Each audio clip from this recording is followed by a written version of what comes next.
I Want to Jump Like Dee Dee, with me, Giles Sibbald, is the music podcast that does music a bit differently. I'm talking to some incredible musicians, DJs and producers about how they use an experimental mindset to fuel their own creativity, pursue new challenges, overcome fears, bounce back from mistakes. Self-belief. It's always been a bit of a struggle for me, and there are still some things that, sort of freak me out a bit, like, doing things in front of more than a handful of people. And there's a kind of knock-on effect, even though, I know it's good for me. I find it a bit of a challenge to keep pushing myself out of my comfort zone to try new things, do things in a different way. And I'm very fortunate that my partner is pushing herself too. So we're both kind of helping each other. Without her, I'm not sure that I'll be doing this podcast. My guest today has lived with and through change, uncertainty, improvisation, and transformation, the sort of things that, today's world throws at us. I love the experimental and esoteric ethos that sort of underpins her creativity and gives her music this sort of magic, spirituality, and vibrancy that's sort of part futuristic, part retro in its vibe. She's also part of a new collaboration called Silver Moth, the story behind which is really quite incredible and very unusual. And they produced a record called Black Bay that is due out on the 21st of April, and it's really, really something else. I'm really excited to educate myself in how my guest mindset has evolved and helped her through life. I think we should have some life hacks par excellence coming up. So, Elisabeth Elektra, welcome. It's such an honour to have you on, and thanks for coming on. Oh, thank you so much. Well, it's really lovely to be here to meet you, and what a nice intro. So, thank you for that. Well, I say, I've kind of got one job to do. Well, you did it very well. Well done. Wonderful. If we start with, Silver Moth is sort of coming up, and I think that in terms of what we're talking about, what I was just maybe sort of talking about comfort zones and doing things differently. I mean, this is a kind of an amazing, way that it sort of came to be. I'm sure you've talked about this, but just for the benefits, I think it's worth just going over how it started. I mean, yeah, it's definitely it was a strange thing to do at a strange time. So, but I don't think I thought about that because I'm the kind of person who just kind of says yes to things, and I've always had a drive towards, I don't know if it's because I have ADHD or because that's just the kind of person I am, but I seek new experiences, and I get, I feel like stasis. Is that how you pronounce it? Was it stasis? Stasis? Stasis, I think. Stasis. Well, I'm gonna pronounce it stasis. Is the Yeah. enemy of creativity, and I feel like in order to kind of get interesting results in life, you should be open to opportunities. And so the Silver Moth thing came about in a sort of strange. It was during lockdown, and I make friends with people on the internet quite a lot. Friend with Matthew Rochford, who's a musician who lives in Tottenham. Online, and Stuart and I my husband Stuart, he and I had been doing some Tai Chi classes online with him, and it was one day I was on Twitter because what else was there to do when you've locked yourself in your flat because there's a deadly virus around. And my friend Nick, who actually isn't on this project but was originally going to be part of it, he and I were having a conversation. So we often have conversations about like, oh gosh, we really hate the UK, can't wait to get out, when are we going to get out of here, god, this is brutal, that kind of thing. And he and I were having one of our regular like, let's escape, let's move away kind of conversations. And Matthew said, he replied and he was like, you know what, there's an amazing studio up in Lewis, on the island of Lewis. It looks beautiful. Why don't we go and just make a record? Why don't we just go? And he didn't say make a record. He said, let's just go there to record. And I think that the primary drive for all of us, I can't speak for everybody, but certainly for myself and Stuart, and for our friend Ash, who ended up coming to play drums, and for Matthew. And I feel like for most of us, probably the drive was just to get away and to make music with people in person again. And Nick, well, he ended up not being able to come because he got COVID, which was a real shame. So we arrived there, and like Nick was the glue. Nick was the person who knew everybody in person, Mm. and he was the person who ended up not arriving. So it was like really strange. So Ash, Stuart, and I drove up to the ferry port, and then we met Ben and Matthew and Evie and Stephen, and we were like, "Hi, we've never met before, and this is bonkers." But it was nice. We had some time on the boat. We got to know each other a bit, and got to the studio, and yeah, that's kind of how it all, the genesis of it, I suppose. I'm interested that you. I mean, I mean, that's just sort of sounds so exciting to do that. And I mentioned that you know that I struggle sometimes with with my comfort zones in Mm. front of big groups of people. I think that kind of opportunity would just sounds so much fun. To kind of do that. And I noticed that you say that you kind of look for new opportunities and you sort of your kind of like immediate reaction is yes. Is that a natural reaction for you, or do you need to do you think about it first and then say yes? You almost like something triggers in your mind, or do you just go for it? No, I just go for it. I mean, especially if something feels right, I will just go for it. You Mm, know, don't, unless it feels like it might be physically dangerous. Like if somebody said, "Let's go and mm, climb Mount Everest," I would say no, yeah, because that's not the kind of experience that I personally would. I might go to base camp, but I wouldn't. I wouldn't want to put myself into danger. But I think if something isn't dangerous but has the potential to create something new, you know, mm, meet new people. I love meeting new people, even though I'm quite yeah, introverted. I like, I love meeting people. I love getting to know new people.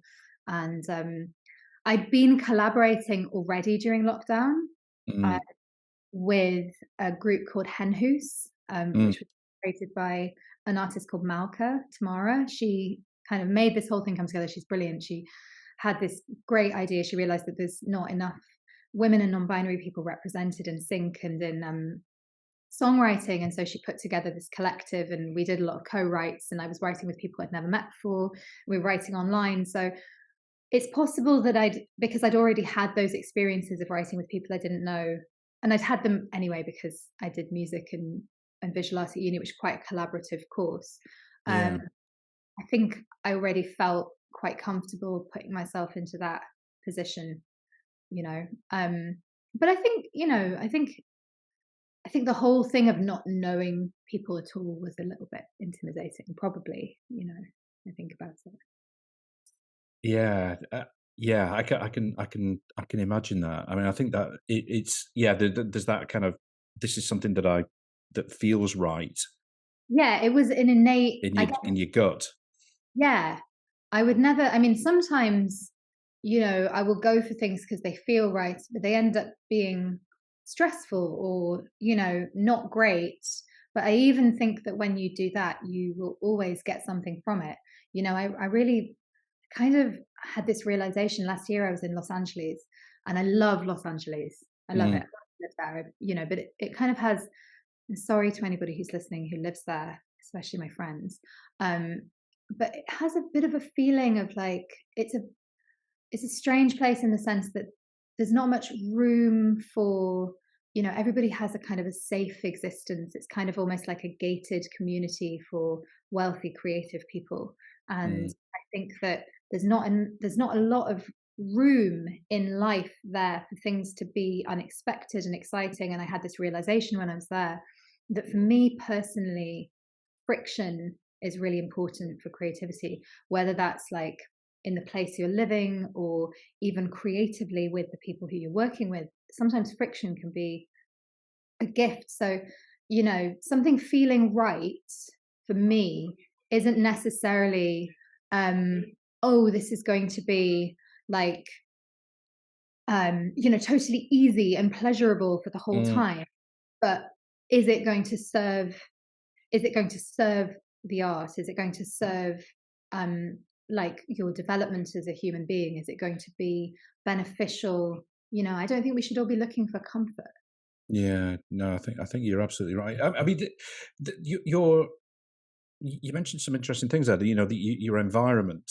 Almost like the kind of the physical environment and the conditions that need to be in place for that friction, that sort of tension to, to occur, that really sort of Mm. stimulates people into kind of action. I mean, do you think that we were losing that, with the sort of the attacks on culture, that and venues, and just the overall mindset around creativity?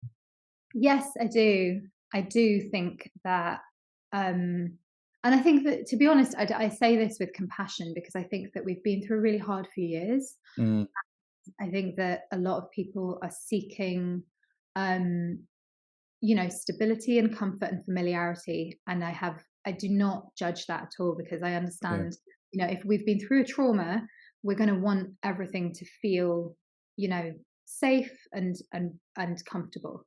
And yeah, I think that that is reflecting, you know, it's reflecting kind of across the world. And, I mean, obviously the whole venue thing is a result of how mm, music industry is. And, you hear these stories of people moving somewhere next to a venue and then getting really annoyed when everybody's like smashed at 3 a.m. making noise coming out. And I think, well, you know what? Like, if that's not what you want, move to the countryside. Don't make these things. I live on a main road. I mm, live on a street where a lot of people come out and party. And some nights I'm like, oh God, I wish they'd just shut up. But, I chose to live here. I would never write a letter and be like, this club should close down, because I think that's important. And especially in an age where so much is happening online, people's lives are very much online, and a lot of interaction happens online, and a lot of people's thinking comes from interactions that they have online. A lot yeah, of people, like, say, like, I mean, I got the internet when I was pretty young. Um, but, like, I know, for instance, my husband, he had a whole chunk of his life where there was just no internet. There was no social media, yeah, and, things just would happen. Like, he'd go out and do a thing, and then something would happen, and it wasn't about this focus. And I feel like if we could find a way for there to be more of that. I've gone off on a real tangent, haven't I? no, no, no, no, you're right, you're absolutely right. No, But if we could find a way for there to be more of that spontaneity. And, I suppose, like, I was actually just literally an hour ago having a conversation with Lewis from Free Love mm, in Mono in Glasgow, and we were talking about chaos.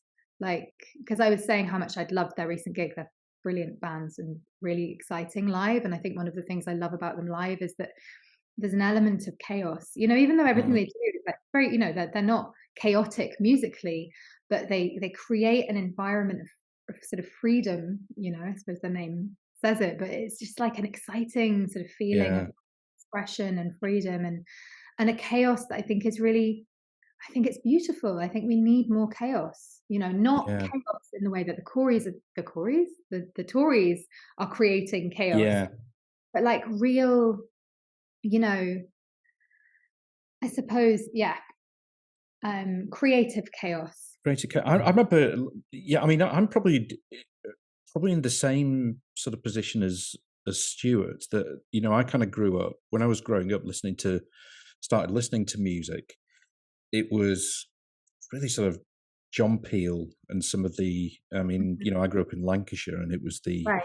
Steve Barker who presented a show called On the Wire on Radio Lancashire Sunday afternoon, and he was like the kind of regional version of John Peel. Played so Right. much like interesting stuff, like on, all the new sound stuff that was sort of coming out, really sort of experimental. I think I first heard Sonic Youth when they were on Steve Barker's show.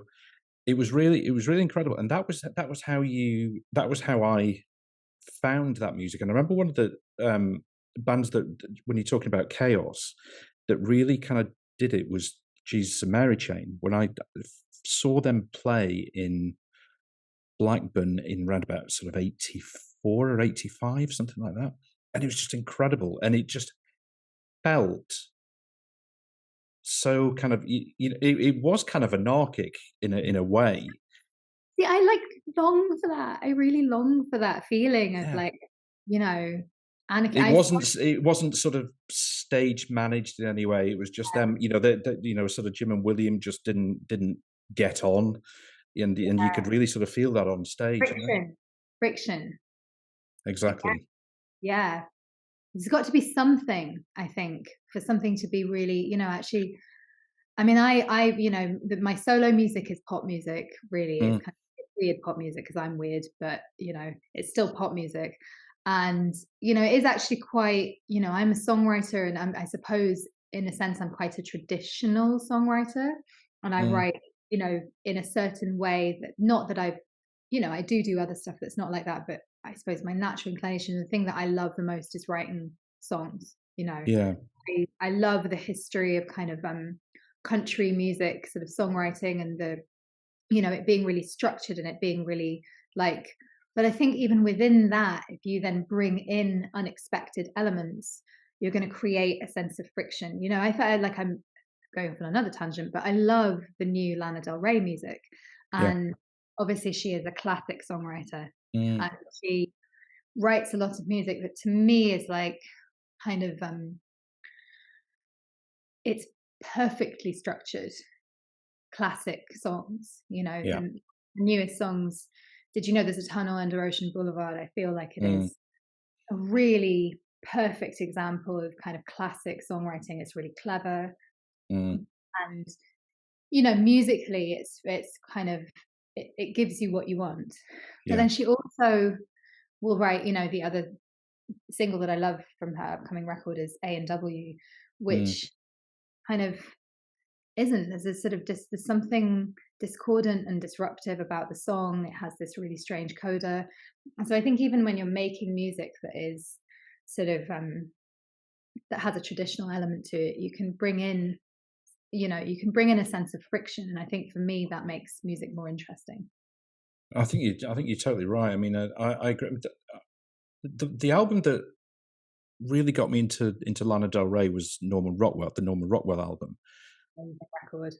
It's just phenomenal, and you know, that's music like that where it just it's so kind of like evocative, and you can just sort of relate it in to your own life, to sort of times and places, and sort of what it makes you feel. I've got a huge respect for people that can do that. I know. See, there's really it's a gift to be able to write music that's personal, that also somehow transcends the personal, and um, is something that a lot of people can also connect to while Yeah. remaining very personal. I think it's a real gift. You know? You mentioned we were just talking a minute ago about chaos. Mm. Um, is that something that I know you obviously thrive on that? Is that something that kind of comes naturally to you? I think a lot of my friends would say I'm a chaotic person in some respects. Yeah. I mean, I'm quite grounded, but I'm also, yes, I think it does. But I think that especially I suppose that anybody who chooses to live their life as an artist as part of kind of a late capitalist society that really doesn't want people to do that, there's going to be an Yeah. element in that. Yeah, I think, you know, I find kind of mundane things pretty boring, Mm. and rather, yeah, it's something as a concept that I'm pretty espoused to, I suppose. It's interesting that there's a lot written and talked about these days about having a sort of fulfilling life and what that means. And you just reminded me when you said sort of late stage capitalism, because it to me it sort of feels like there's a sort of bit of tension with um people writing and I include myself in this, writing and talking about how to have a fulfilling life, about mindset and things like that, when the kind of capitalism that we've got has really divided people, by class and wealth even further, Hmm. than it was, kind of 10 years ago. And Yeah, I'm very conscious that a lot of people are just surviving to kind of get through. Yeah, there's a lot of talk about, about how you live a fulfilling life, and it's fucking yeah. hard. It's hard. I think that's a really, I definitely spend a chunk of time feeling exhausted and wishing I had more energy to do more of the things that I would like to be doing creatively, and mm, also feeling exhausted trying to fit what I want to do with my life into this kind of structure of the capitalist music industry. And mm, I know a lot of artist friends who feel the same. They're working to survive, and they don't have a particular ability to have an outlet for their art because it's just about survival. And I think that that is a really big shame. And I mm, think that is, I think it's more than a shame. I think that it's intentional. I feel mm. like people in power, that's an intention, you know? Yeah. And the again, we were sorry, I kind of keep going back because I keep thinking of things. Well, you were we were talking a little bit earlier about the internet, and I feel that there's there are real kind of pros and cons around, that it's got this sort of, in terms of creativity, it's got this huge amount of content where you can find out stuff. If you're of a curious sort of mindset, you can find out things that about things that you're interested in. You can find more out, or you can find out about new things that you don't know Yeah. about. But also, on the other hand, I wonder if it makes us lazy in some ways, Hmm. because I there's so don't much information out there that it's easy to get. Yes, I probably. I think that the thing that makes me more afraid is how homogenous it makes things feel. How homogenous, ideas have become. People get Mm, their ideas from reading infographics on Instagram yeah. instead of their ideas coming from a lived experience. So people, will kind of go, well, this is how things are, um, rather than kind of living. And I'm saying this, but like I know also that it's probably not entirely true, but I would say that there's probably an element of truth in it. And the other thing I think is that it just, and this isn't completely what you were speaking about, but I think that what you were saying about the need to survive in this society means that more and more people are making art. They're artists and they want to make art, but also they have to survive. They have to make Mm, sure that that art is viable within this system, that, this algorithm driven yeah. musical system. And so there's probably an element of compromise that's happening creatively with the music that people are making. I mean, I even have had these conversations when I've just recorded a record Mm, and it's mastered. And, I remember having thoughts of like, oh, is this intro going to be too long? Because maybe it'll be too long and then, playlist curators won't listen to it. And it's just like, oh, wow, that's interesting that that's informing how I'm thinking about a piece of work.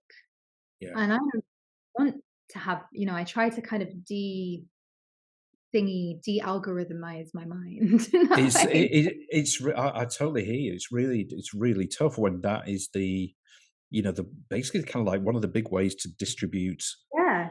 what you're creating, and it's kind of like it. I mean, it just goes against so many kind of principles of how you would create things, that basically you're at the behest of a third party that dictates how it wants your shit to look.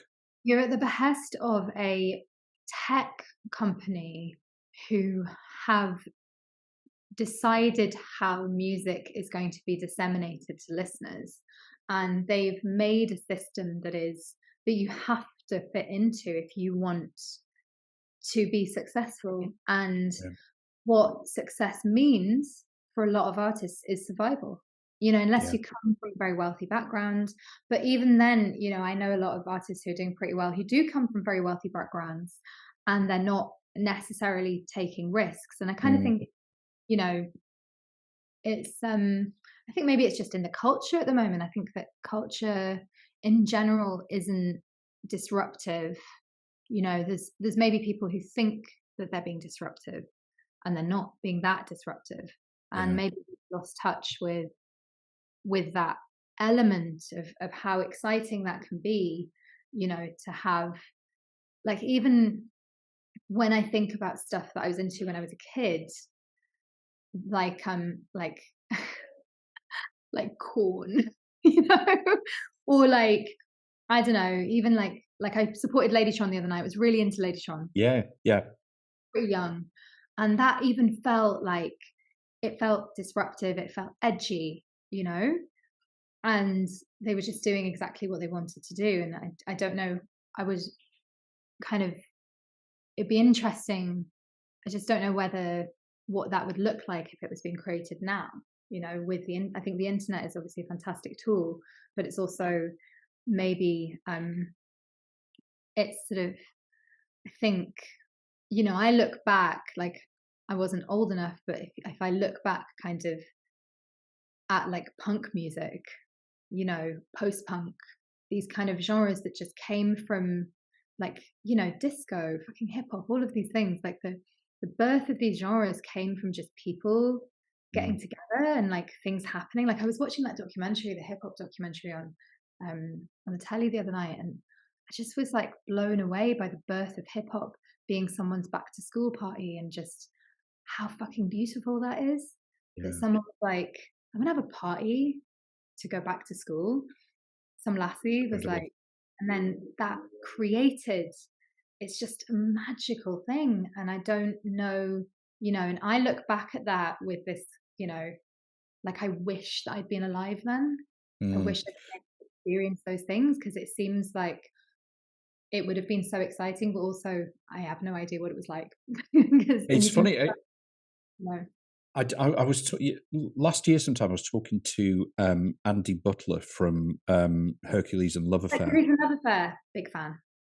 Brilliant. He's a lovely guy, and we had a really good chat. And he was saying about that his favourite kind of time is when is sort of in between genres. So when one genre is kind of closing or it's kind of fading, but the new one, the next thing hasn't yet fully formed. Oh, liminal space in between Lim- genres. which is one thing that I wanted to talk to you about liminality, which is really exciting. But yeah, absolutely, limit those liminal sort of spaces where it's like we don't know what it's going to be.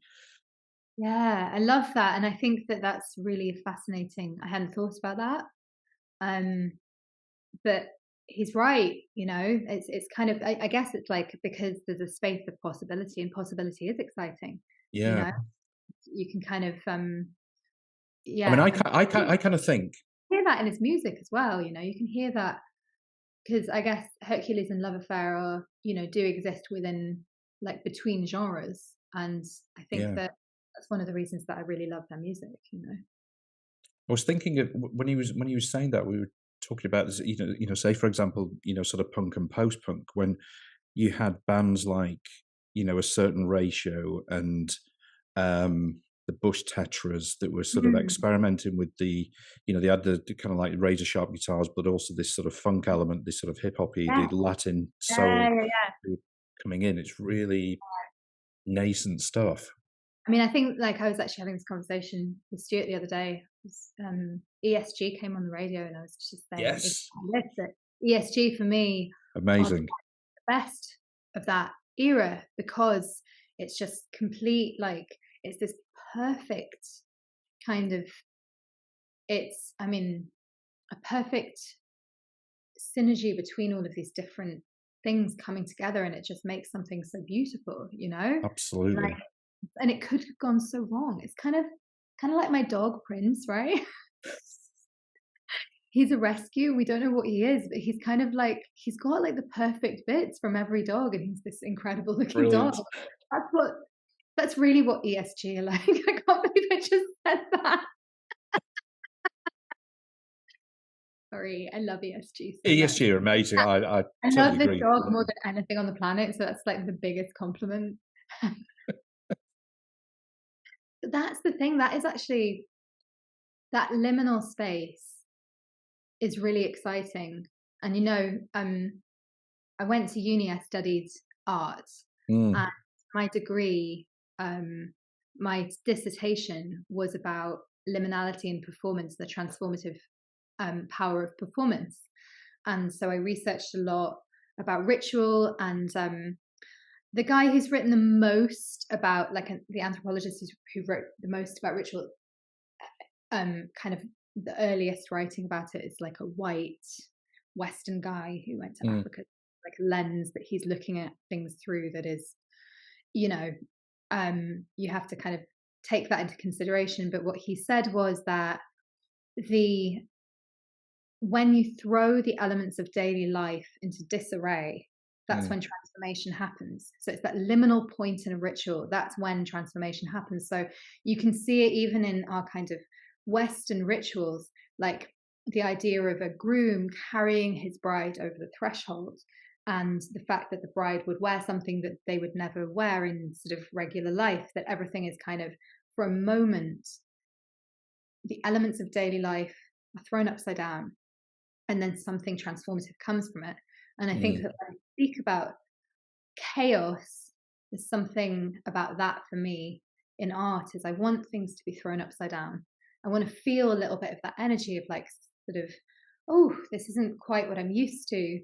And when I feel that, the music for me is the music that I'm hearing feels transformative to me. Yeah. Have to be, it doesn't have to be anything particularly abrasive or experimental. It can happen, like I was mentioning, with somebody really quite mainstream like Lana Del Rey, if it's there, if that energy is there, you know. And of course, like a lot of people struggle with that. I think with that. Because, and maybe this is the way that society has, or the kind of power structures have kind of driven us into, so that we like to put, or maybe it's a combination that our brains work like that. Generally, sort of speaking, is to put things into boxes. Where we can kind of Mm. compartmentalize things because it feels safe and it Yeah, feels like, okay, that's known. I understand that. And when there's not the understanding, then I guess the fear creeps in. yeah, it's uncomfortable. Mm. Dealing Hmm. with sort of discomfort is, yeah, it's going back to the comfort zone thing again, isn't it? How do you? Yeah, and it's interesting. It just made me think that I did not have a comfortable upbringing. And Mm. I've not had a comfortable life. I've had Mm. of a lot of very dysregulating life experiences from when I was very, very small. I Mm. never experienced a sort of safe, comfortable, you know, shit has been pretty crazy. Yeah. And I think, you know, definitely part of me has sort of sought things that are sort of safe as a result of that. But I think that, I am comfortable with things being uncomfortable. I'm Yeah. comfortable with comfort. I'm the friend who people come to when something really fucking big is happening, because they know Yeah. I'll just be like, all right, you can tell me. People have told me some heavy stuff, and it doesn't, I find it quite easy to sit with that discomfort. And I guess it's just making me think maybe that's quite a good thing, even though it's maybe not an easy thing. I think. I mean. Yeah. I mean. I mean that I would say perhaps suggest, your emotional intelligence, your ability to empathize, and almost like, because you've had those sort of experiences that have stayed with you, Mm. those sort of lived experiences count, when somebody else is going through something different, that allows that empathy to kind of grow. Yeah, I think a lot about the fact that, I kind of I'm queer, and I've never had any, thankfully, you know, um, never had any sort of discomfort with that, Yeah. because I'm surrounded by queer people from when I was a very young age. And I Mm. think the reason I gravitate towards queer people and, artists and people, I gravitate towards people who've experienced stuff, because I think that Yeah. when you have experienced stuff, that opens up the possibility for empathy and compassion. And I think that that is something that is lacking with our current leaders. And Mm. I saw something really interesting the other day where somebody said that if you grow up in a family with not a lot of money, you can be really afraid of not having enough money, and it creates friction and fear, which, Yeah. my mum was a single parent, and things were pretty rough a lot of the time. And I've definitely experienced that kind of friction, fear around money. But what they were saying, and I'd never heard this said before, is that what happens when people grow up very wealthy is that they think that money is going to solve every single problem. So they don't develop emotional intelligence around Yeah. situations. Things come up in their life and they throw money at it, and they don't have to go there. They don't have to be uncomfortable. They don't Yeah. have to, kind of create that resilience through experience because they're able to fix things. And that's obviously not universal. But I just thought that was a really interesting thing. And I do feel that, you know, people who've experienced trauma, personal or collective, generational, Mm. it does open up a level of empathy and understanding that I feel is a really good thing, you It's know. funny, like my parents were both, they both. My mum grew up on a farm, in the, she was born in what, 1932. She's kind of like experienced the, as a preteen, the war, the Second World War, and grew up on a farm. My dad, working class family, didn't have any money at all, and he took it on himself to educate himself. So he went and eventually he qualified as a mechanical engineer. That was sort of his job. So he was very good at sort of design work. But that fear that you talked about of he had fear of not having financial security, and that for Yeah. him, given his personality, worried him, and that he then transmitted that to me. He was like saying, "This is what you need to really think about when you're thinking about what you're going to do with your life. This is kind of like priority number one." He never Yeah. explained what he'd been through. I only found this out much later in life. In fact, only a few years ago, what he'd been through. Yeah, it's weird. Wow. Well, I do think that, I mean, I think we learn a lot about money, which I guess relates then to, work, and relates for artists to creativity, Yeah, and I was, you know, like, we didn't have a lot of money growing up, but my mother, which is extraordinary, even though she, I definitely learned a lot. She could be very afraid, and even though now she's probably more comfortable in many ways than she's ever been, you know, mm, she's got a pension and stuff, and she's like, doesn't have to go out and work loads of jobs and, look after us. yeah, Um, I can still see it. Like, I can still see her like go to the reduced style for things. Sorry, mum, if you're listening to this, but I see it, play out, and I notice yeah, it, within myself as well. And I think it's a very, I think for artists who don't come from a really wealthy, privileged background, it's a real, sometimes, I mean, many people have to make choices of, am I going to get a job and be financially secure, or am I going to make my art? And to me, yeah, that's devastating. And I feel like, I would love it if, there was much more money going into the arts in the UK and mm, everywhere in the world, if money were really pushed into the arts, because I think it's what makes life worth living. With the unbiased, it, but it really does. Like, and people yeah, don't realize how much of everything that everything that excites us, and in our daily lives, everything is art, architecture, and all of these things, they're all art. And if they're only available, if these opportunities are only available to people who come from privileged backgrounds, that's really boring. And yeah, Stuart and I were talking about it the other day. We were talking about how, you know, Ken Loach would make his films and just go somewhere and be like, "Hey, do you want to act?" And then yeah, have these fantastic kids, who lived on a scheme, who would, like, not from a privileged background, who wouldn't be able to go to like Ramda or whatever those schools are called.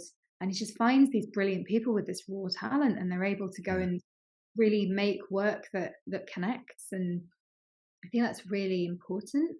And I worry when I look, like you were saying, things have changed so much in 10 years. I really feel that. And I was talking to my friend recently about it, that I feel like we're a sort of strange generation, millennials, because we sort of grew up with an idea of the world, and then kind of as soon as we got to adulthood, we were like, we are not going to be able to own a house. Like, Yeah. a nightmare. This government are, taking away our rights, and it's just a really weird, we grew up with a different idea of what the world was. And then when we kind of got into it, everything had changed so much. Has that meant that your kind of vision of what your, this sort of phrase, what does a successful life look like for you? Has that changed for you?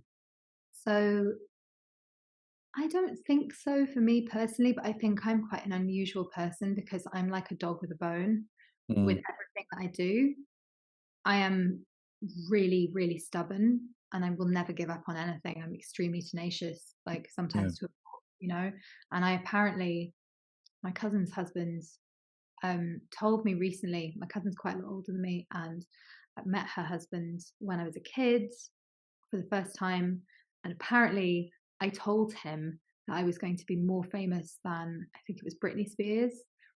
That was what I said when I was a kid. I'm going to be more famous than Britney.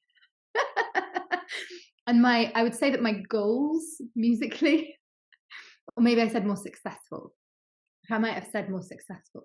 Love it. And and it's funny because when he told me that, I was like, oh my God, I can't believe you said I didn't really. that. Kind of a child was I? Like, what on earth?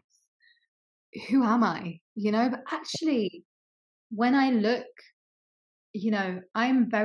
I feel very successful, Mm, regardless of numbers or whatever, and I think it's because I made a choice that my own ideas about success were going to be based on things that I can control. So I can control how I feel about my work. I yeah. have complete control over my own feelings about my work. I have control over what I put into the world. I have control over what I create. I have control over how discerning I am about which of my songs I develop. I decided I was going to be, you know, very committed to my art in a way that, um, and write all the time. I'm prolific. I write all the time. Mm, And I feel extremely successful because what I always wanted was just to write my own songs and perform yeah. them and have people respond to that and experience that. And I do it. Like, it's incredible. What a gift, you know?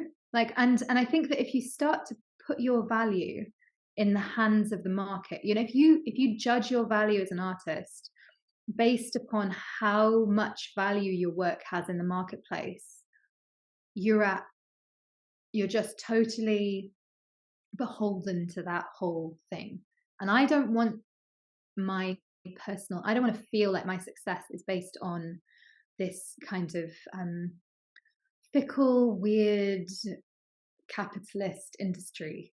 Like, Yeah. I needed to create a different benchmark for myself in order to feel satisfied and happy as an artist in a strange late capitalist world. And I really, that's kind of been, I suppose, the best thing I've ever done for myself as an artist, is making that mindset shift into my success is based on things I can control rather than uncontrollables. Because I think that's a fantastic way to look at it. I honestly, it's totally right, because we to do anything outside of that, to look at those things that you can't control. exactly, You're constantly chasing. you're chasing, exactly, and then you're not having those moments of joy, you know?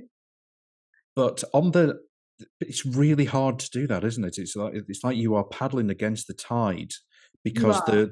the world is the big world is so much around Yeah.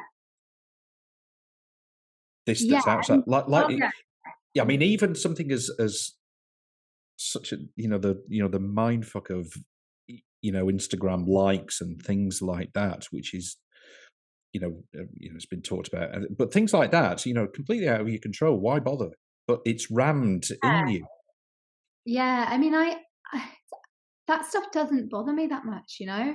Mm, Like, I don't know, it used to, but I think when I made that choice that the most important thing was my songs and for me to express what I wanted to express through my work, that's become a lot less important. You know, it's kind of one of the things that frustrates me, though, I have to say, is that, you know, you will get more opportunities the more numbers you have, right? And so, and actually, I think it was Alex Kapranos tweeted about this, and I thought it was such a good point that he made.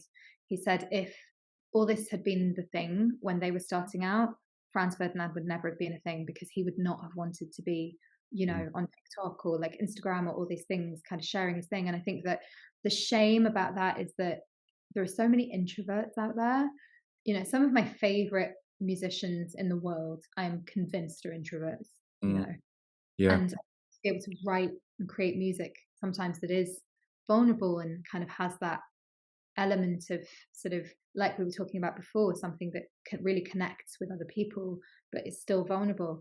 You know, you yeah, probably be a little bit introverted. And do introverts want to be doing kind of like dancing monkey internet stuff all the time or sharing yeah. aspects of their life? But I don't know, and I think that that is a I can tell you because I'm an introvert, and the last thing that I would want to do is something like that.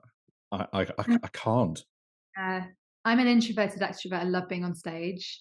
I'll get on any stage. You give me a stage and I'm on it.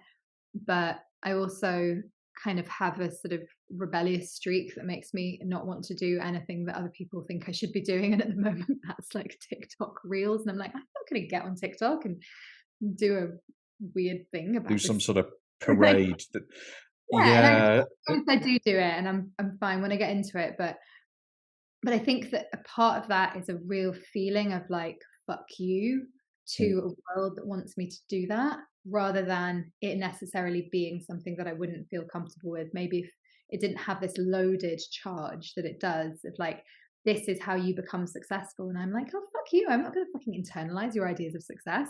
I have my own ideas of success yeah, and want to keep that because that's precious, you know. And I don't yeah, want to love what Nick Cave said all those years ago about not wanting to accept an award or a nomination for an award because his muse was fragile and he mm, didn't want to scare her away. And I think that there was something very beautiful about that that I really resonate with, you know, that you want to keep as an artist. I think it's so important to keep your boundaries around what you're doing really strong and protected, you know, because art is vulnerable and it is fragile. And we, yeah, and you don't, I mean, I guess it comes down to a philosophical idea of is art, does art really exist for consumption or does it exist because it exists, you know? the what I was thinking was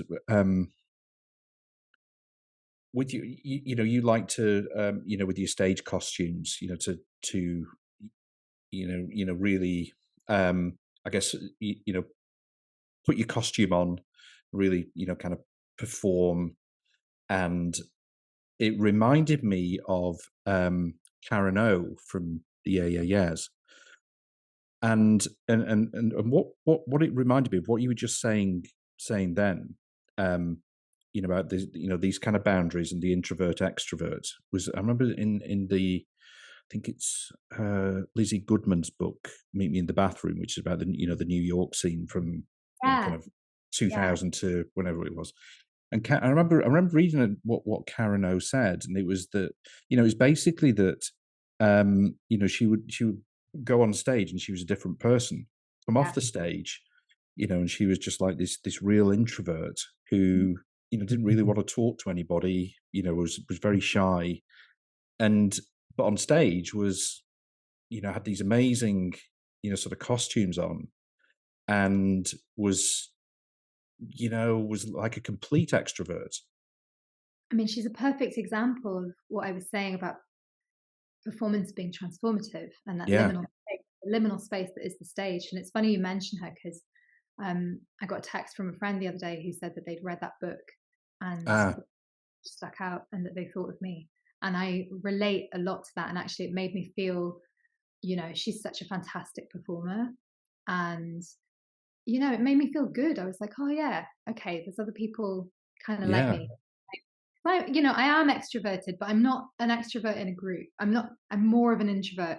One-on-one, like us chatting now, this is good.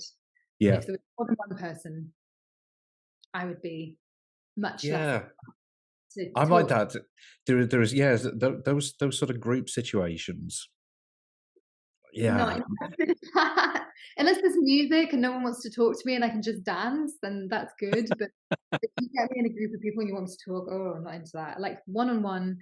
And yeah, I love performing live for that reason, that, Mm, I put my clothes on and I feel like something is coming through me, like I'm channeling an energy, and I feel it very strongly before I go on stage. I kind of have a moment where something feels like it's opening up, and I have this energy that comes into my body. I feel it very physically, and mm. then I feel like it's come in, and then I just go out. And I was playing a gig on Saturday as part of Hen Hoose, and I said to Stuart, I was like, oh God, I'm just really not in the mood to play a show and I just want to go to bed. And he was like, I know you. He was like, you're going to get on that stage and immediately you're going to be like, and it's true. It happens even when I sing karaoke. Can't help it. But it is that, and I love Karen O for that. I really appreciate her for that. And I think that, she's a magical performer. She's possibly, I think, one of the best front people of all time. She really is. She's extraordinary, and like, along with people like, I don't know, Robert Plant, who I think is Yeah. phenomenal, Ian Asprey, and Mm. these kind of like the best of the best of the best in terms of performers.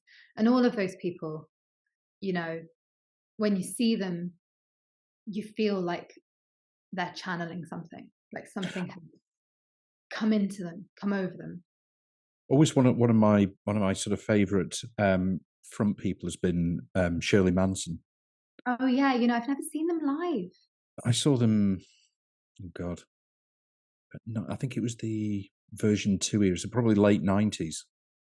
I saw, in fact, then I saw them in Brixton, maybe about 5-6 years ago. But the first time that I saw them, I was just blown away. It was a biggish venue, but I was quite near the front, and she was, it was just astonishing. Right, I'd love to see them. I've never seen them. I really like a few of their songs. Yeah, Like, I don't know a lot of their music, but yeah, I like her. I don't know her, but I like her whole vibe. I think absolutely right. yeah, No, but she seems like she has that sort of disruptive energy, which I appreciate in oh, people. absolutely, yeah, yeah, Seem to care that much what people think, which I think is a great quality to have. absolutely, yeah. No, it's yeah. I think she's great. I mean, those sort of performers that, I don't know. There's you mentioned, Karen, Shirley. That they're just really, it's really powerful, and kind of captivating. There's really something special about watching that, that, and that energy that sort of comes off it. I just think it's so exciting when you feel that, you can feel that energy. Yeah, and you know what? I've seen people live and the music isn't for me, but if they have that quality, I'm into it, Yeah, I mean, I love watching performers who are like that, really doing their thing. And and it doesn't always have to be like they have a lot of energy and they're moving around a lot. I saw Liz Fraser's thing with Massive Attack in mm, Los Angeles, and she just came out wearing her normal clothes and like a siren. Everybody, no one in that room was not looking at her, and she made me cry. And I yeah, feel like Anoni has that quality as well, where yes, she's like, oh, it's just something is, and I think that you mentioned in your intro, there's a sort of maybe like an esoteric quality to what I do. And for me, yeah, it is esoteric. And when I see people like that, I feel like there's something otherworldly about it, and like I feel like Nick Cave has that, and all of these, there are all these performers who are, I'm a hippie, so I think that they're channeling something. Well, Elisabeth, that has been fantastic. Honestly, I could carry on talking. I think it's been phenomenal. But I guess for the sake of the podcast, we should probably sort of halt it there, otherwise we're going all night. But no, it's been phenomenal. I think it's been just such an inspirational chat with you. Really, really grateful. Oh, it's been really fun. It's been really lovely to meet you and chat. And thank you so much for inviting me. It's been great.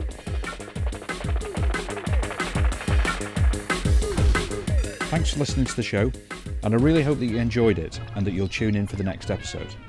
In the meantime, it would be really awesome if you could rate and review the show, and also share it with any friends who you think might enjoy it.